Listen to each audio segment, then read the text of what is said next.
Let me ask you something. When was the last time you went shopping for something major? A car, piece of equipment, a significant investment for your house, for your business, and you walked in with absolutely no idea of what you needed? My guess is never. Or if you did, you probably came back empty-handed. Or worse, you came back with something that you immediately regretted. And yet, when it comes to software, I see business leaders do this all the time. They know something isn't working. They know a change is needed. So they start searching. They Google it. They ChatGPT it. They book demos. They sit through presentations, compare pricing pages, and ask other people what they use. And somewhere in that process, they lose the thread because they never answered the most important question before the search began. Not what does the software do, but what do I need it to do for my team, my customers, my business right now? That's what this episode is about. Not software, not features, not vendor comparisons. This episode is about the work you have to do before any of that. The thinking that has to happen before the search begins. Because if you skip it, the search leads you to nowhere good. Welcome to End Business Tech Frustration, the podcast for small and mid-sized business leaders and entrepreneurs who are struggling with technology that is not meeting their business needs. I'm Jim Kineon, and for more than 35 years, I've helped businesses fix their tech, align their people and processes, and implement systems that actually work. In each episode, I break down real stories, practical strategies, and simple frameworks that help you choose the right tools, roll them out the right way, and build a business that runs smoothly. If your technology isn't supporting your business and delivering the results that you need, you're in the right place. Let's get started. Here's the scenario I see on a regular basis. A business owner, an executive, decides that they need a new system. Maybe the current one is failing them. Maybe the business has grown and what worked before doesn't work anymore. Maybe a key employee left and suddenly nobody knows how anything works. So they do the logical thing. They search, they Google, they ask their peers. They sign up for a demo or two, and before long, they're deep into a vendor conversation, evaluating features and pricing, and trying to decide between options without clearly defining the problems they're trying to solve. This is not a failure of intelligence or diligence. It's a completely understandable sequence. The tools are visible, the vendors are eager, and the pressure to make a decision is real. But here's what happens when you shop without clarity. You get pulled towards the most impressive demo, or the loudest recommendation, or the lowest price, or the system your competitor uses.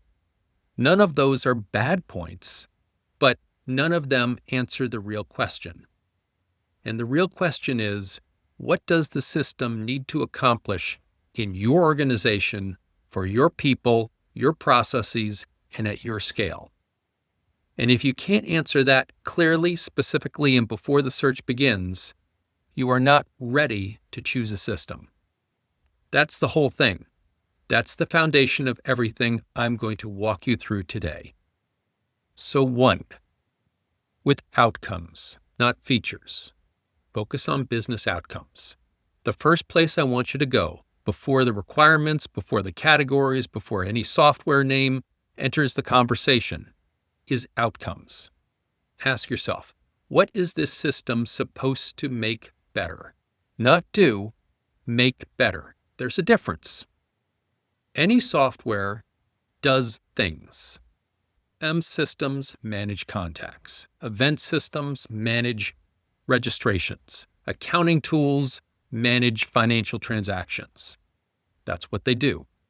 But what you care about is what gets better in your business because of the software. What takes less time? What has fewer errors?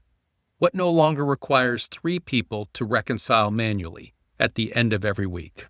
What gives you or your team a clear, reliable answer when a customer calls?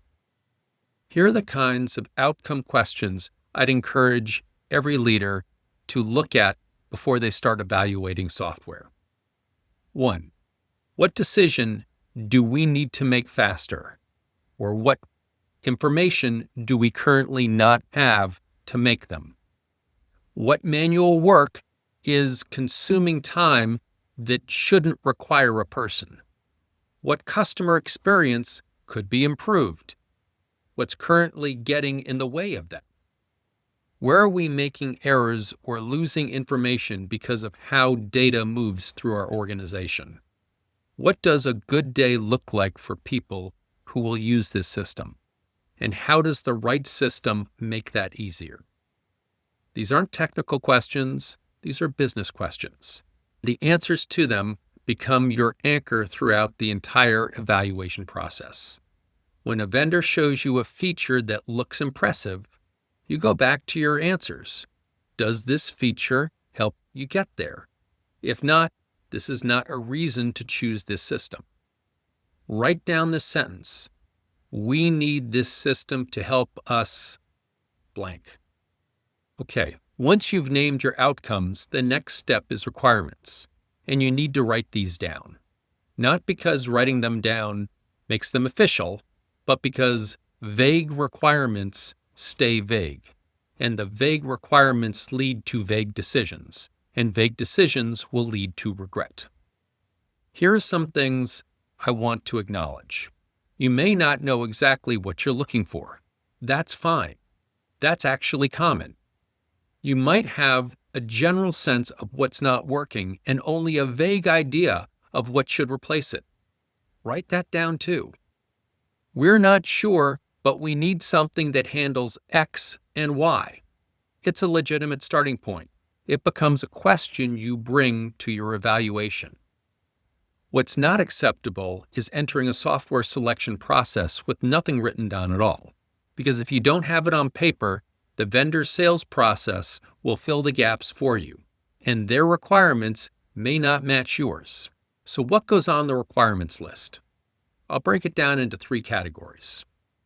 The first one is must-haves. These are the things the system absolutely has to do. Non-negotiable. If the system can't do these things, it's off the list, regardless of how good everything else looks.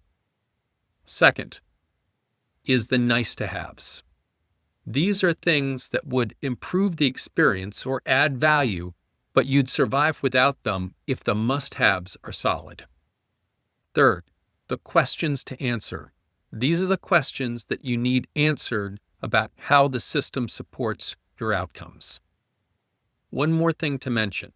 Requirements are not just about features. They're also about how the system needs to work in the context of your organization. Which brings me to the evaluation categories. You can look at a long list of evaluation categories.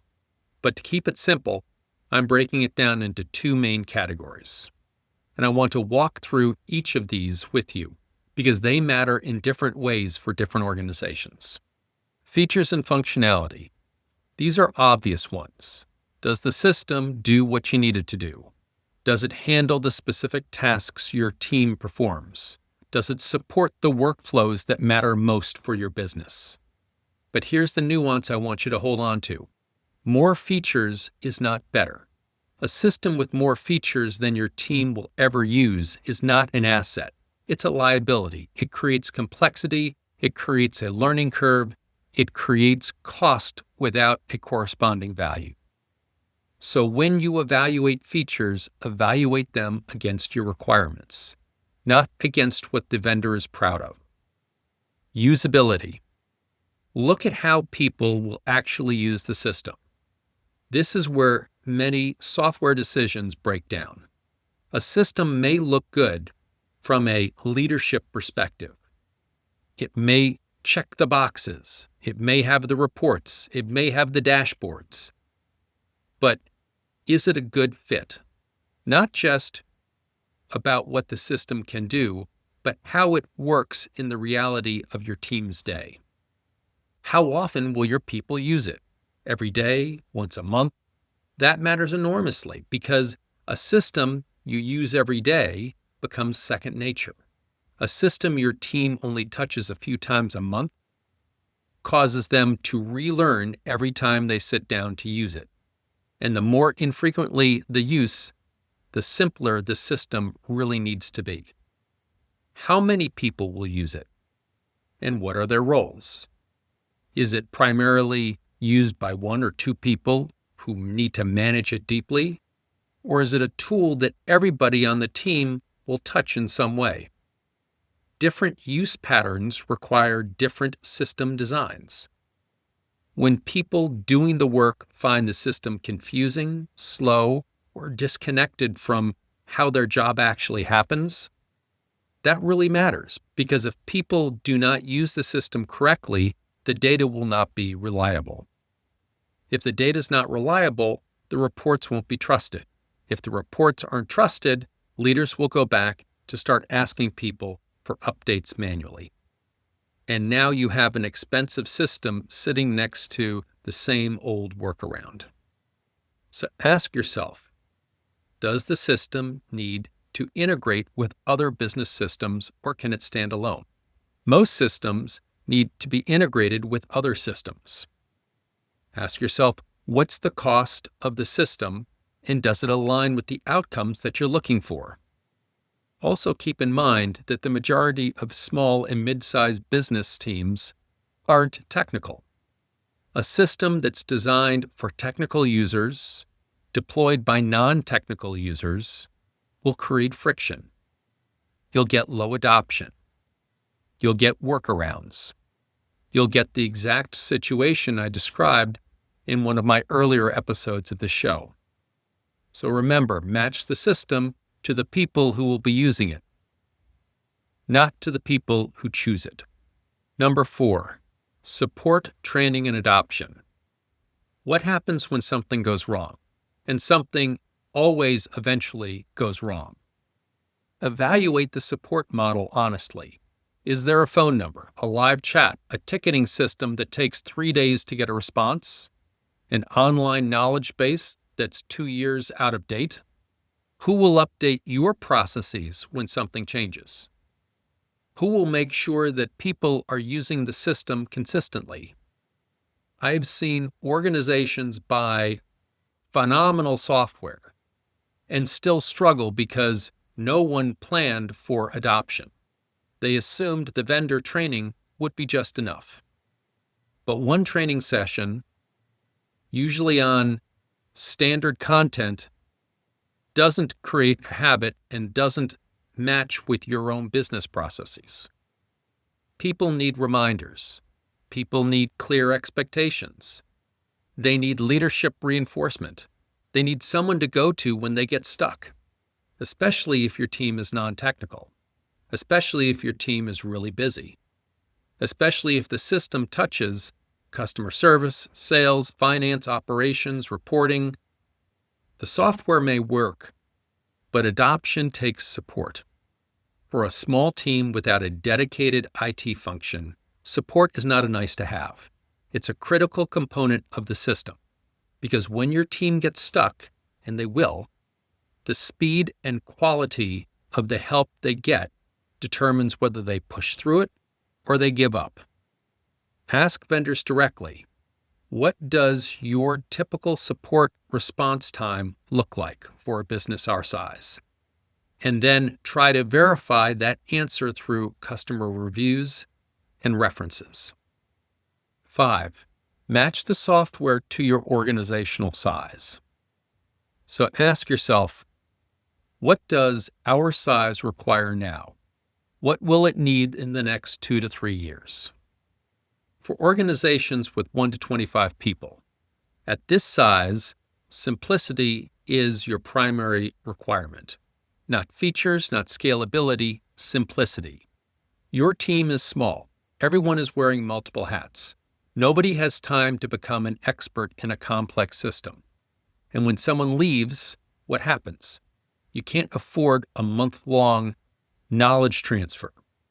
What you need is a system that a new person can sit down and be up and functional in very quickly. You probably don't have a dedicated IT team, so you need quick vendor support that provides quality answers. For organizations with 26 to 100 people, at this size, you're past that phase where everybody knows everything about your customers. You have more people, more relationships, more complexity, and the risk of information living in somebody's head or somebody's inbox is real and growing. Your requirements shift. You still need ease of use because you're likely to have a mix of technical and non-technical users, but you also need stronger reporting, visibility. Leadership needs to know what's happening across the whole team, not just within it. You also need to think more carefully about integration. For organizations of 100 to 250, at this size, the stakes are higher. You have more users, more data, more customization, and more risk if a system fails or if adoption falls short. You likely need role-based permissions so that not everyone sees everything. You need more sophisticated automation to reduce manual work at scale. You need custom fields, workflows that reflect the specific way your business operates. You also need robust reporting that helps leadership make decisions, not just track activity. There are also implementation risks that increase with size. A system that a team of 15 can be up and running in a couple of weeks, whereas it may take months for configuration, data migration, and training of 200. The implementation complexity needs to be part of your evaluation, not an afterthought after you've signed the contract. So here are your practical action steps for this week. Before you look at another software option, create a simple requirement list with 5 sections. Number 1, what are we trying to achieve? Number 2, what must the system do? Number 3, who will use it and how technical are they? Number 4, what support and training will be needed? Number 5, what does our organization size require now and in the next couple of years? The list may be messy to start with, and that's okay. Messy clarity is better than polished confusion. The point here is just begin, because once your requirements are visible, you can discuss them.